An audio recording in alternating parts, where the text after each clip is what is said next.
대형 사고와 재난재해가 잇따라 발생하면서 그 어느 때보다 안전에 대한 관심이 높았던 시기였습니다. 오늘 이슈대담에서는 올 한 해 안전사고를 되돌아보고 제도적으로 보완할 점은 없는지 알아보겠습니다. 한국재난안전기술원 이사장 맡고 있는 송창영 광주대학교 교수와 함께합니다. 어서 오십시오. 네. 네, 침수나 붕괴, 산업단지 폭발까지 인재로 꼽히는 사건, 사고가 참 많았던 한 해였습니다. 올 한 해 안전사고 총평해 주신다면요. 그야말로 위험 사회죠. 그러니까 우리 사회가 자연재난이나 사회재난이 굉장히 잘 아시다시피 많았잖아요. 광주 현대 아이파크, 화정동 아이파크 붕괴부터 시작해서 태풍 흰남노, 그렇죠? 그리고 지금도 진행형이지만 가뭄, 그리고 얼마 전에 이태원 참사까지 끊임없이 우리가 지금 자연재난과 사회재난에 노출되어 있는 거죠. 저는 이러한 위험사회, 또 언제 어디서 우리가 사고를 당할 수밖에 없는 이러한 폭탄 돌리기 사회를 안전한 사회로 하려면 어떤 노란색 민방위복을 입고 있는 일부 공직자에 의해서 이루어지는 것이 아니라 우리 남녀노소, 민관, 군경, 사회 전체 구성원이 노력해야 된다고 저는 생각합니다. 네, 올해 일어났던 안전사고 중에 가장 큰 사고를 하나 꼽으라면 앞서 얘기해 주신 화정 아이파크 붕괴 사고를 얘기 안 할 수가 없습니다. 당시 사고 원인으로 결국 부실 시공이 지목이 됐습니다. 전문가로서 어떻게 보십니까? 지금 수없이 제가 방송에도 얘기했지만 지금 현재 건설 생태계를 우리가 면밀하게 좀 봐야 될 것 같습니다. 왜 무리하게 공사 기간을 단축할 수밖에 없었는가? 그리고 건설 현장의 노무자들의 어떤 진정성이라든가 전문성 또 부족했고, 또 이러한 것들의 생태계가 부족했으면은 왜 사회 안전 시스템인 감리라든가 관계 공무원들이 매운으로 정확하게 이런 것들이 부실 공사가 되지 않도록 해줘야 되는데 이러한 사회 안전 시스템이 왜 작동이 안 되어 있는지.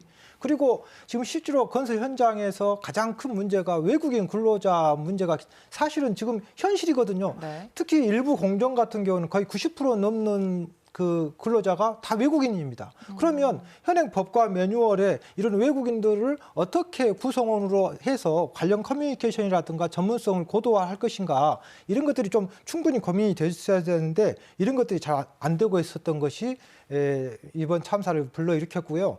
저는 방송에서 꼭 드리고 싶은 게 네. 이번 현대 화정동 아이파크의 참사는 지금 종결이 아니라 저는 진행형이라고 봅니다. 왜냐하면 앞으로 이제 안전하게 해체도 해야 되고 재시공도 해야 되고, 또 재시공하는 과정에서 끊임없이 민원이 생길 수도 있고 또 다른 어떤 위험 사고가 생길 수도 있기 때문에 중앙정부와 지방자치단체가 적극적으로 개입을 해줘야 된다고 저는 생각합니다. 네, 화정 아이파크 붕괴 사고가 더 충격적이었고 더 안타까웠던 게 당시 학동 철거 건물 붕괴 사고가 일어난 지 얼마 안 되고 나서 일어난 참사여서인데 네. 사고 이후에 제재나 행정 처분은 좀 적절했다고 보십니까? 일단은 지금 현 제도가 좀 문제가 있는 게 뭐냐면 참사 붕괴 사고는 광주광역시에서 생겼는데 징계는 해당 건설사가 있는 서울시에서 주게 되어 있고, 또 주무부처인 국토교통부는 징계를 요구하는 정도밖에 할 수 없는 이 상황이지 않습니까?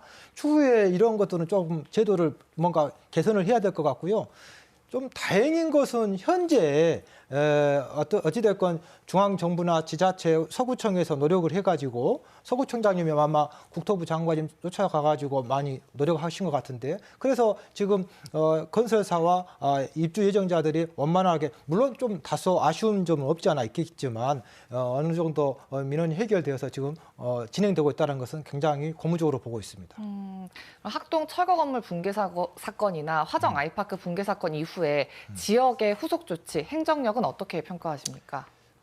일단 첫 번째는 우리가 소일고 외양간을 확실히 고쳐줘야 되는데, 당시에 화정동 붕괴 이후에 국토부나 고용노동부나 광주광역시의 커뮤니케이션이라든가 법과 매뉴얼의 재난 행정을 제대로 해줘야 되는데 사실 우왕좌왕했고 또 핑퐁 게임을 많이 했습니다.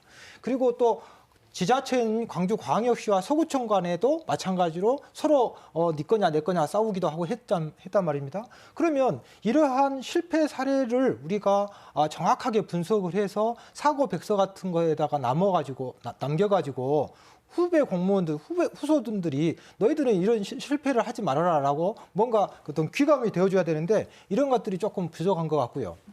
또 광주광역시가 당시에 붕괴 이후에 건설 안전 종합 대책을 수립하고 TF팀을 가동하고 엄청나게 많은 회의를 거쳤는데 지금 단계에서 용두사미가 아닌가. 그러니까 뭔가 이 광주의 건설 안전의 생태계를 안전하게 하기 위해서 끊임없이 항구적이고 뭔가 대책을 제대로 수립을 해줘야 될 것 같고요.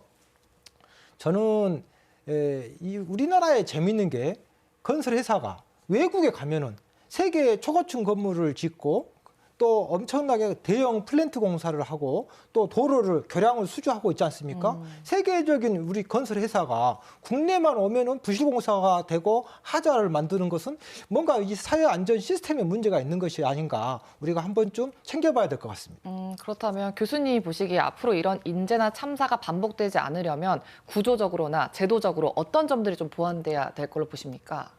사람이 바뀌더라도 사회 안전 시스템이 제대로 갖춰준다면 그 사회는 돌아가는 거거든요. 그러니까 좀 전에 말씀드린 것처럼 외국인 근로자 현재 어쩔 수 없이 받아들인다면 그것을 제도권 안으로 들어오게 해가지고 안전하게 해줘야 될 것 같고 왜 무리한 공기 단축을 해야 되고 무리하게 콘크리트 강도가 안 나왔는데 또 동바리를 빨리 해체했는데 불법 설계 설계 변경을 했는데 이러한 것들이 사회 안전 시스템이 크로스 체크가 돼서 그렇게 되지 못하도록 해줘야 될 거 아닙니까? 그런 의미에서 우리가 노력을 해줘야 될 것 같고요. 가장 근본적인 문제는 우리 사회가 황금 만능주의, 그러니까 너무 돈 위주로 그리고 경제 논리로만 갈 것이 아니라 생명의 소중함 그리고 안전의 소중함 이런 것들이 사회 구성원이 뭔가 제도 변화가 있어줘야 될 것 같아요. 네, 내년에는 안전사고가 일어나지 않기를 바라보겠습니다. 오늘 이야기 여기까지 듣겠습니다. 네. 고맙습니다. 네.